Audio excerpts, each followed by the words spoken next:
جب تک آپ اور میں اپنے طور طریقے نہیں بدلیں گے، جب تک ووٹ واشنگٹن سے ہوگا، پاکستان سے نہیں۔ آپ کو لگتا ہے پاکستان میں کبھی الیکشن ہوا ہے؟ ہمیشہ سلیکشن ہوا ہے۔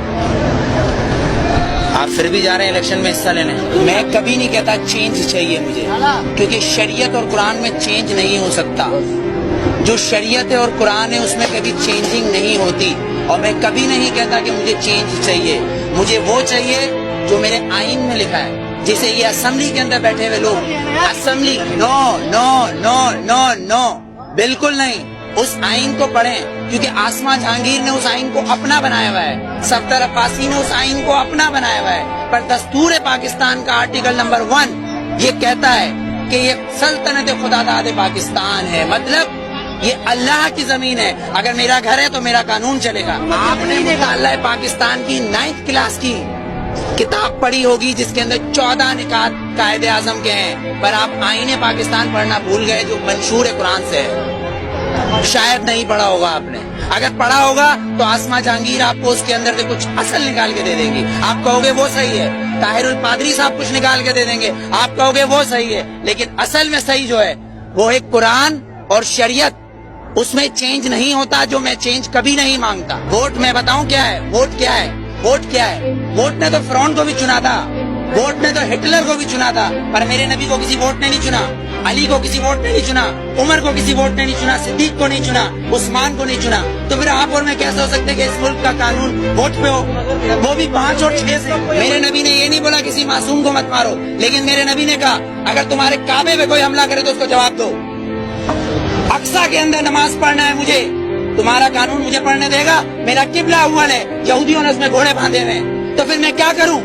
اگر لال مسجد کے اندر مشرف حملہ کرے گا تو میں کیا کروں؟ میرے گھر کے اندر میری ماں کو آ کے کوئی اٹھا کے لے جائے، میں کیا کروں؟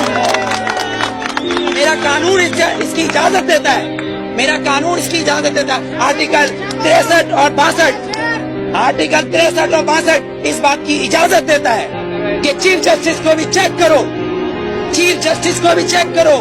لیکن یہاں تو میں پارکنگ والا کھڑا ہوں، یہ پارکنگ والا میں کھڑا ہوں، یہاں گورنمنٹ آتی ہے کہتی گورنمنٹ کی گاڑی ہے، تو یہ جو گدھے کھڑے جن کے ٹیکس سے یہ گورنمنٹ بنتی ہے، جب یہ 10 روپے اور 20 روپے دے رہے ہیں تو یہ گورنمنٹ کیوں نہیں دے گی؟ یہاں تو یہ قانون ہے، تین قانون، آرمی کا ایک، گورنمنٹ کا ایک، اور ایک مجھ جیسے اور ہم جیسے گدھوں کا الگ۔ کیونکہ ہم حبیب جالب کے بقول ہم 18 کروڑ گدھے ہیں، ہم 18 کروڑ گدھے ہیں۔ اگر صوفی محمد سواد کے یہ کہیں کہ میں دستور کو نہیں مانتا، آئین کو نہیں مانتا، تو وہ کافر، اس کو گرفتار کر لو، نظر بند کر دو، ٹھیک ہے، اس کو بند کر دو۔ اگر کوئی سیاستدان کہے کہ میں دستور کو نہیں مانتا تو وہ الیکشن کا حقدار۔ آپ کو کتنا لون معاف کیا، مجھے کتنا لون معاف کیا، پر ہمارے سیاستدانوں کو اربوں روپیہ معاف۔ بلاول زرداری صاحب کا 30 ارب روپے کا محل رائے گڑھ میں بن رہا ہے، وہ بھی کس سے لیا ہے؟ ملک ریاض سے۔ Malik Riaz no you are not corrupt, I am not corrupt, Malik Riaz is a corrupt, ایک کرپٹ مین ہمارے پریزیڈنٹ کو پیسہ دے رہا ہے اور کہہ رہا ہے رائے گڑھ میں محل بناؤ، اس لیے کہ نواز شریف کا محل ادھر ہے۔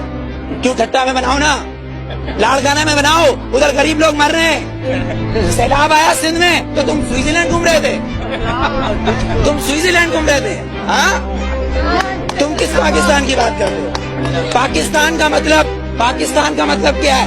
پاکستان، فارسی میں استان کو کہتے ہیں شہر، اور پاک ہے پہلا کلمہ طیب مانے پاک، اور طیبہ کا مطلب مدینہ ثانی ہے۔ یہ سن لے یہ یہودی حکمران جن کی ڈوریں صرف واشنگٹن اور نیو یارک سے چلتی ہے، لندن سے ہلتی ہے، کسی کی پشاور، کوئٹہ، پنڈی یا کراچی سے ڈوریں نہیں ہلتی، ان کی امریکہ سے ڈوریں ہلتی ہے۔ جس دن ان کی کعبے سے ڈوریں ہلیں گی اس دن ووٹ دوں گا، ورنہ بائیکاٹ۔